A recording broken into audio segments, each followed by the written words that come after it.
Welcome to the D&D Fitness Radio podcast, brought to you by your hosts, Don Saladino from New York City and Derek Hansen from Vancouver, Canada.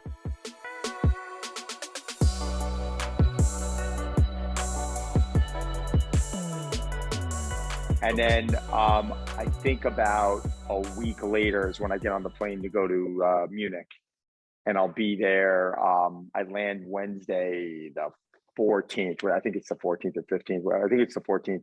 And then I do a full day presentation on that Thursday, 2 1-hour presentations on that Friday. And then what's the event? It's Perform Better Germany. Oh, wow. So they asked me to come in. It's interesting because I'm giving 2 different talks, right? Like I'm doing a hands-on, which will be fun. Those always are. And, but I'm giving 2 different talks. So when I got involved with the speaking years ago, they were like, well, what do you want to speak about? You're pretty versatile with the training and business side. And I'm like, I really want to speak more on the business side because I feel like that's the area.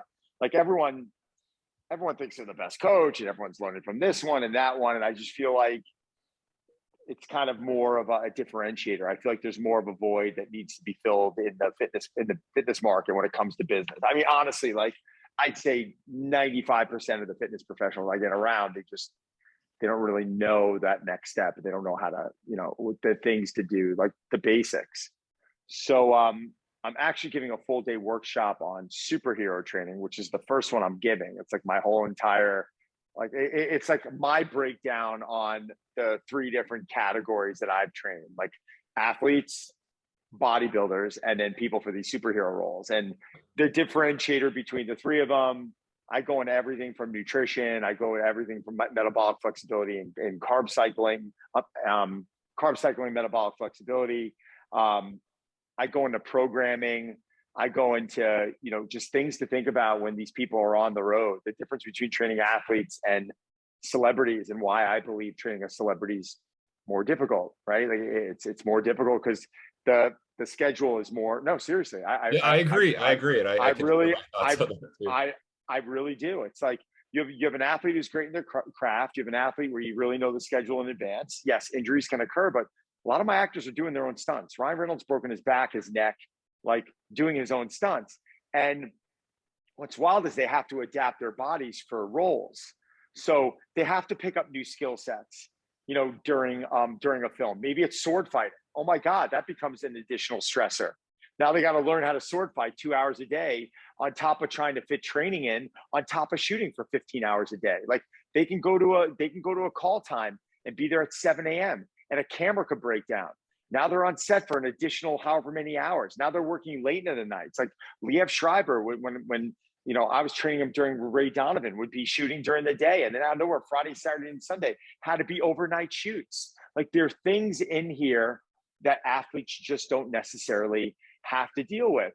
Time zone changes, way more drastic. Yeah, it's one thing to go from East Coast to West Coast for a couple of days. What about when you have to leave your family in New York and go shoot a movie in Dubai for 2-3 months and you can't be around them because they're in school? Like this is an additional stress. So, I talk about those little things, but I think it really gets interested about the training because the programming in my eyes is the easy part, but what's the best? Like, are you going to train them? Like when I was working with Annie Hathaway, maybe it was only 3 days a week, right? Or Hugh Jackman, where it was two a days. How much time do we have for that role? How much time do we have to prepare? What do they have to look like? Is it improving body composition or is it getting body composition worse? Because I've had to do that. How do we keep someone strong and healthy while diminishing body composition? Liev Schreiber for the movie Chuck, he was too ripped. We had to soften him up a bit. So, it's not always where we're trying to get people to look like Brad Pitt in Fight Club. It's interesting to have to look at a product that you have to try and create in a certain period of time.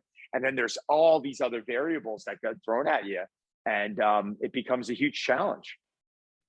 Yeah, absolutely. And it's not like, if you're working with athletes, they've done strength and conditioning since they were kids and the high school and to college, and they have this training history and they know the drill. And then you work with somebody in Hollywood who's like, really? I got to do that? Right. And then are you taking a minimalistic approach with them, right? Like, are you coming in with a shorter dosage?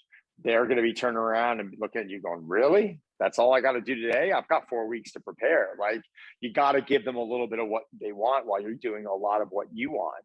And it's not, sometimes with athletes, it's like, all right, we got to remember that the training needs to add value to their job in the sense of their sport, right? With the actors, we need them to be able to perform a certain way. We need them to develop new skills. You're now working with maybe a dance choreographer, right? Like you're training, well, what are they working on in dance? Well, these are the positions I'm trying to get him or her into. And make sure your training doesn't mess that up, right? And it's like, well, now I'm thinking about it. Well, how many hours a day is Ryan dancing? 4 or 5 to prepare for this musical? Like, oh my God, like, all right, well, what's training going to look like now? Because that's going to get really taxing. Where's his nutrition at, right? Like there are all these things that people don't think about. And, I think using my experience in the industry doing this, which honestly, it is different. It really is. Training someone for a sport and training someone for this, it is different. And now like, that's kind of how my, challenges evolved from that. I wanted to turn around and I wanted to say, all right, what can we take from this in my 25 years of experience and carry over here and understand that you're going to have the program, but the template, as you know, always changes, right? Yeah, before I forget, I'm going to connect you with somebody in Munich who works. He's a physical therapist for the major soccer team there. So I want him Awesome. to come and meet you. But the other thing I wanted to say was, with the actors and stuff, I know that you have referred and passed on some pretty significant actors to people that work for you and may not have your experience. How do you prep them to do that handoff and make sure that the service doesn't change too much, but they kind of have their own sort of, vibe around how they do it? Like, how do you mentor that? Well, I mean, I never really want the service to change in the sense of when I say service, I mean how they're being treated. Like we're not going to go outside and hold the door for an actor and not hold for a door for a normal member. So that service in that sense is always going to be the same. I think it's communication. I think it's whether, Tiago was working with Drew Powell. I trusted him and I trusted every coach underneath the door to understand. But I think in the beginning, it's that white glove service. It's allowing the actor to understand that there's a team working on them. And it's like Don's going to be kept in the loop. And I had some exceptional trainers over there, as you know, that didn't need my input on some stuff. But, sometimes I would look at a program and say, you know what? Yeah, like we can, like for the intensity going on, the volume can be turned up in this category a little bit. Like they can handle it. Don't worry. According to their personality, you need to step on them a little bit. They need to leave their feeling, that way, especially with the amount of frequency that we have set up in reference to their program. So all in all, if I'm going to hand someone over to someone, to meaning a trainer, I'm going to have a lot of trust in them, no matter if they're, Betty Smith from, 2 blocks down, or whether it's, a big A-lister like Emily Blunt. Like they're gonna, we're all gonna be on the same page and we're all gonna communicate. And there's no egos. It's not, at the end of the day, like we never, it wasn't me or it wasn't any of my coaches that allowed this actor to look a certain way. We gave them tools to allow them to be successful. Like we gave them the tools to be able to balance this out with their work schedule. And we gave them tools to be able to go in there and feel a certain way. So they are allowed to really feel like that they are that character that they're playing. And that's something that's it's never discussed. Like I'll never forget Dave Harbour saying it to me when he was preparing for Hellboy, and his transformation was astonishing, but he wore a prosthetic suit. So people are like, well, wait a second. He was in a prosthetic suit. He didn't look that way. I said, yeah, but David, when he started on day one, he couldn't pick up a 24-kilogram kettlebell. His back was so bad. So we had our team of PTs get involved and we figured out what was wrong. And fortunately, it was kind of a quick fix. But on his last day, he went in for a 90% one rep pull, which, a lot more in the tank, and I wouldn't allow him to hit it. But he pulled 400 pounds off the floor. And he's like, let's go again. And I said, no. And he goes, why? I go, first off, the juice ain't worth the squeeze. Like if you pull 400 or 415, it doesn't matter. You're not in a powerlifting contest. We did something with success. You're on a huge flight tomorrow. The following day, you're on a horse in Bulgaria. I need you to feel a certain way. Why am I going to sit there? And why am I going to push you beyond this limit? It's all for ego. And he told me when he got there, even though he had the prosthetic suit on and his body composition changed, but he couldn't. It was interesting because when we got him into when we started training, he was 250 pounds. When he went off 9 weeks later, he was 249 pounds. but his body composition changed drastically. Like they even had to redo the prosthetic suit. And I'll never forget him saying to me, when I put that suit on and I got on that horse, I felt like Hellboy, right? Like I had that feeling of strength and power. And that is really what we had to create, because that was going to portray in the role that he played. And that's something that I think is very important and very overlooked. Everyone's always thinking about, well, oh, this one's got to prepare for this. How much weight, how lean, how ripped can they look? That's not always what the training, requires. Yeah. And I know that for the most part, everybody's, you're really good at getting people, one, enthusiastic about training, and you're giving them knowledge. Are there any of these, let's say the actors, that you've maybe had a little more difficulty at the beginning in getting them on board, and you had to work at it really to get them to go, okay, yeah, I'm gonna really start following what you're giving me, and I'm on board? I think there are actors that could always give a little bit more of an effort, right, that you work with. And when I say effort, I think the training's the easy part. Like me coming in and me monitoring your stress levels and me monitoring your program, I really think it's easy. But, where's the conversation going? Like, are you slipping in that cocktail or two, every other night? Should you really be doing that with the amount of time that you have? No. Are you, you have 4 weeks to prepare. Do you really need a cheat meal when you're trying to get as lean as possible? The answer is no. But again, their job isn't bodybuilding. Their job is to look aesthetically a certain way. And I think a lot of times when they come in and they have these roles, there's that fear. They're starting with that fear. Like I almost feel like the athlete sometimes is like, yeah, I've been doing this all my life from a sports standpoint. Like I'm going to go and feel good, get a good workout. Like are all of them thinking that their performance is going to make them that better of an athlete on the field? I mean, I don't know if Bo Jackson did. Like Bo Jackson, I heard him having an old interview about how I never really understood why these coaches wanted to tire me out, right? Like why did they want to tire me out before I got on the field? And I'm laughing and I'm thinking about it. I'm like, he's right? Like you're doing 2 days on the field. They're bringing you in the weight room. They're crushing you. You got game day coming up. Like, were they paying attention to readiness? Were they paying attention to those sort of things? And a lot of times, I think the answer was, a lot of times the answer was no. But I think that when a lot of these actors know they have to be on the screen and they're going to be getting judged not only by critics but their family, their friends, and how about just fans? It becomes a little. It motivates you a little bit differently. Like when I know my nutrition is always really good, but there is a little bit of wiggle room in there, right? Like I'm going to a Met game tonight. Am I going to go to Shake Shack and have something? I don't know. How am I feeling, right? But if I have that cover, I'm getting ready for in 4 or 5 weeks where I know, the world's going to see and the world's judging me. It's not even a question. Like if there's just this little extra ounce of motivation now that you're like, oh, no, like can't do that. Got it. I got to go into the shoot knowing I did everything that I could. And that's where I think it gets interesting when I work with them, post athletes. But in both cases, I would say like yourself, the actors, the athletes, they have to go and perform and show. When you're working with people who aren't in those businesses and they just want to look better, what goal are you putting in front of them? Depends on the individual. And I'm not doing a lot of one-on-one right now, but I just started working with a friend of a friend who asked me to do a favor.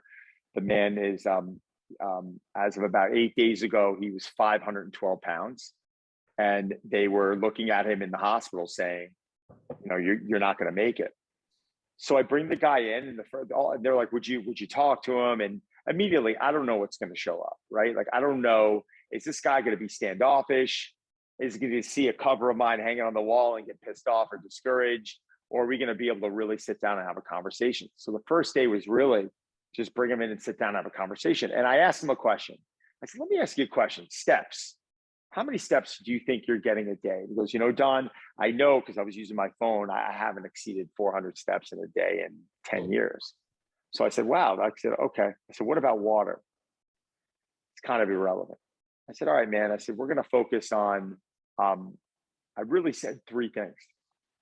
I said, I want you to take pictures of your food, send it to me. And I'm not going to judge, but I want you to send pictures of your food to me.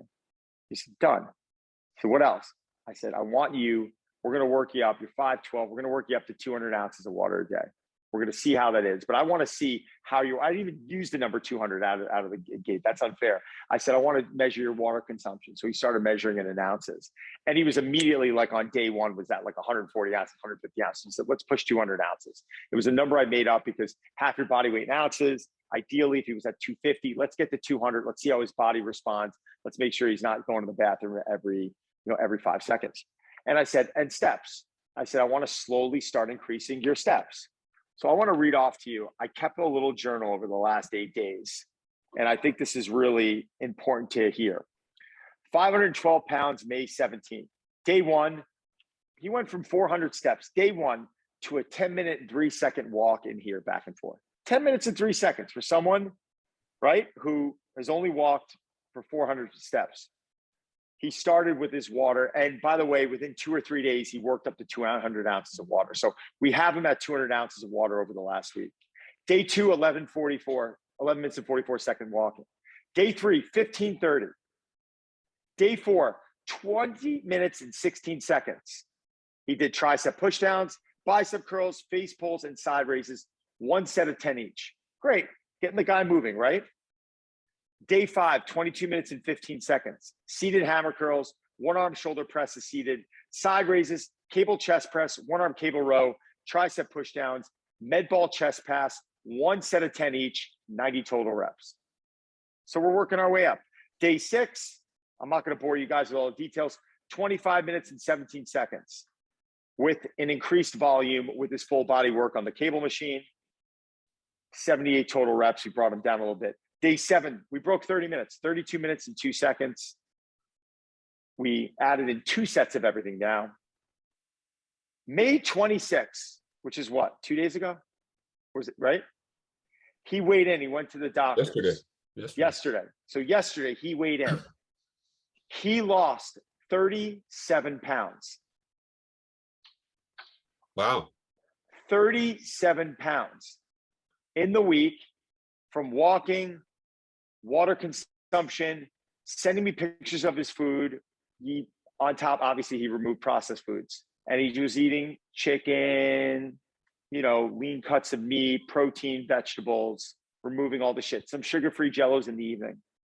And he walked, as of yesterday, 35 minutes and 22 seconds. He did 2 sets of a whole series of exercises totaling 170 reps. Today, May 27th, he came in. You know what he said to me? I'm sore. I said, good. How do you feel? He goes, I didn't eat this morning because I was exhausted. I said, okay, so you didn't eat. So we backed him off. We had him do no weights, and we had him walk for 32 minutes and 35 seconds.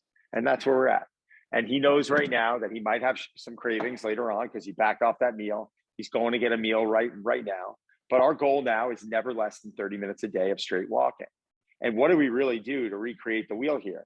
We implemented in things into his lifestyle that you and I take for granted, like steps, the importance of water consumption, movement, just movement. And that to me is, now that's one extreme case. But if you were asking me what's the formula for every individual, it's completely different, right? If you come to me and you're not working out and you're in the shape you're in, maybe the 10 minutes and 3 seconds is a little bit, maybe that's overdoing it a little bit, right? But there were things I'm thinking about. How are his joints going to handle the weight? And I have experience with this. I've worked with a woman, I'm still working with her, that was 872 pounds, that is now in the mid 350, 360 now. What are the variables there? Well, one, we want to make sure she doesn't have a heart attack, right? I mean, that's number one. Two, she's carrying around, 400 or 500 extra pounds than maybe, any other humans used to carry, 600 pounds more.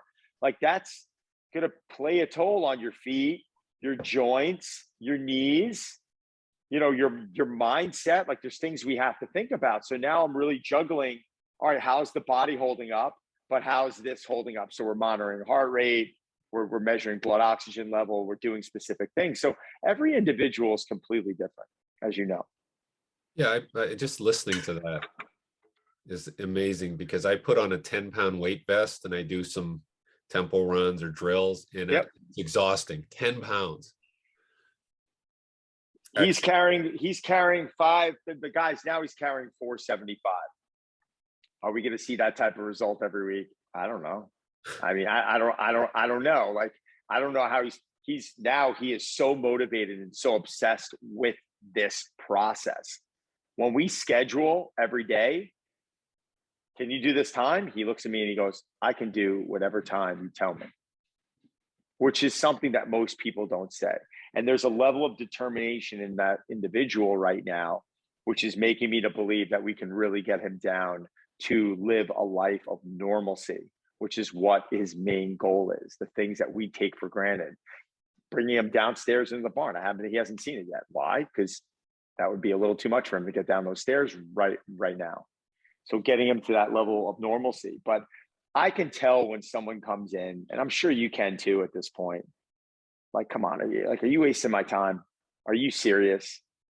Right? Like, there's just certain people. Like, do I think I'm a great trainer? Yeah. Do I think you're a great trainer and coach? Yeah. But there's certain people that just don't want to be helped.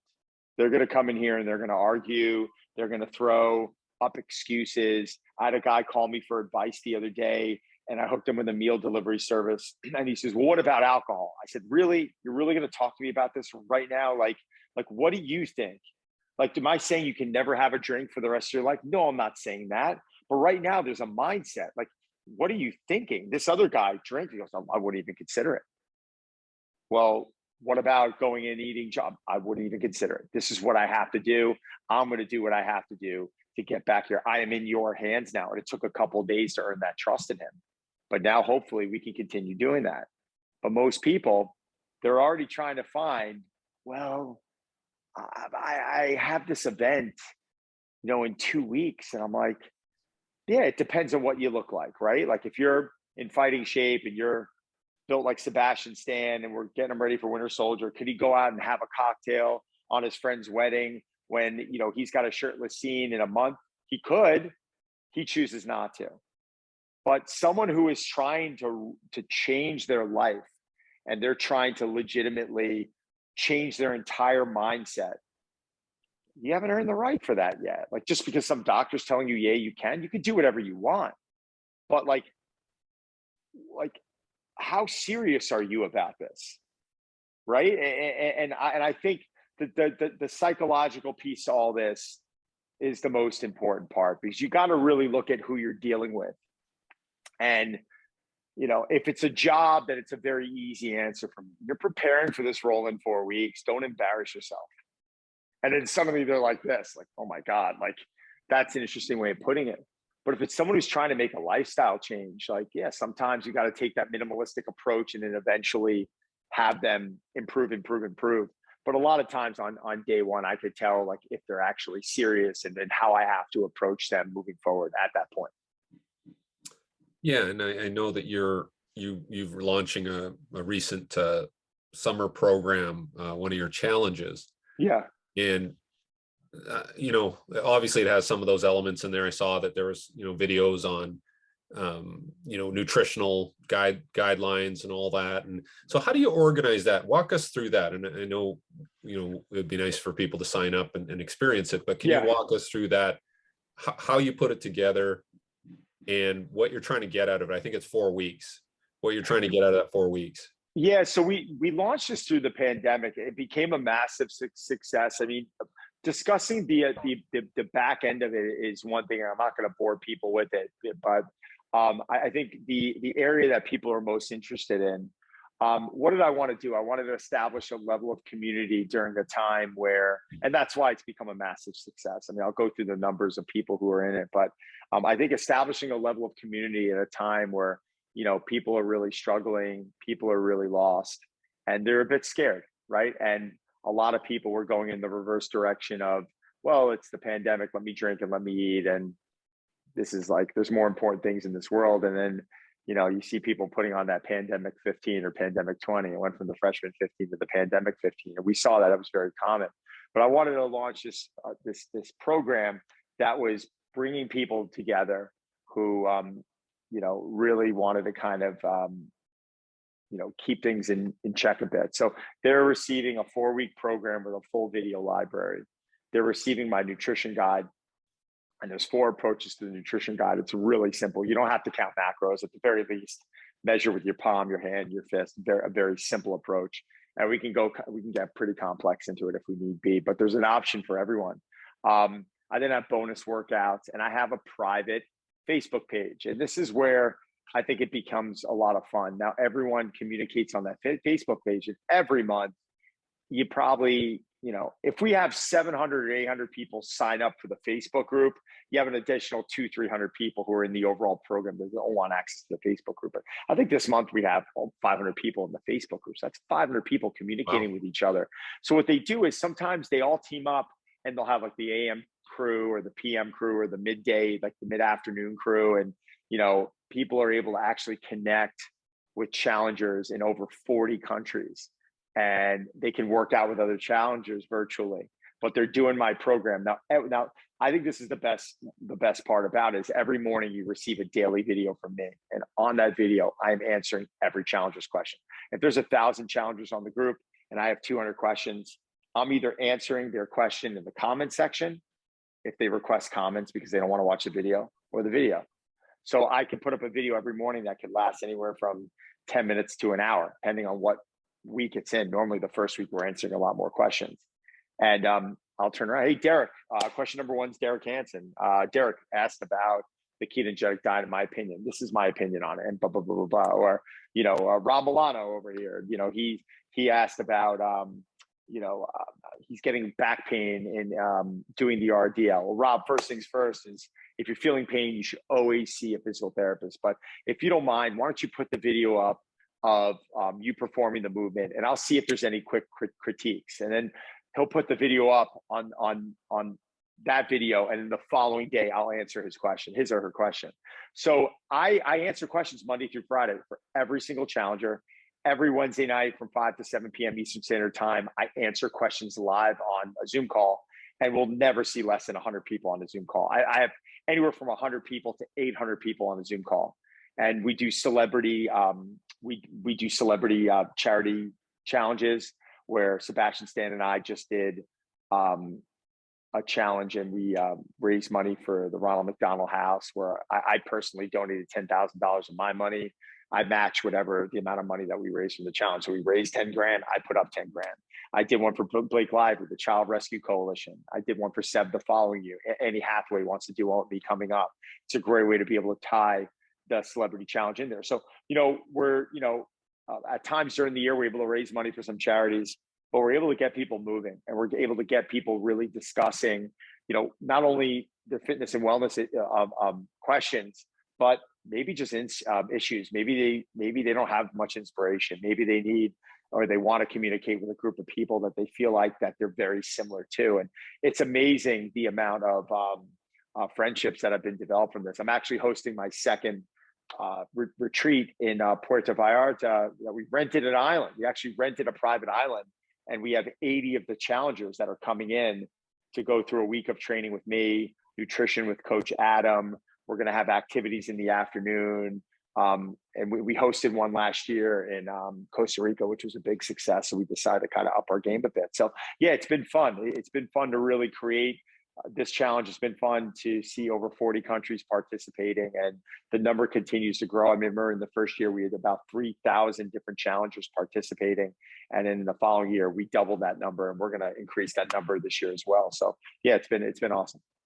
How do you, the island, I was going to ask you about this next, but you rented an island. What does it take to organize one of these things? So you're because there's a lot of logistics in terms of getting people there, accommodations. Obviously you have to have an itinerary for everybody, and you have to have someone that's incredibly organized on your team, and that's my wife. So she I think the cool thing was we went to Costa Rica last year. We were in Nasara. We loved the retreat center, but it was a little light on what it can hold. And it was a little difficult to get to. Once you landed, it was about a 3-hour ride through this dirt road, and it just really kicked the crap out of people. And we just said to ourselves, a great spot. Would we go back there? Maybe. Can we do better? So we started researching retreat centers, and then we went back and we really dove into the comments on the people who have stayed there over the last decade. And we didn't see one bad comment. And we started reaching out to professionals that hosted retreats there. And the experience was just as good, if not better.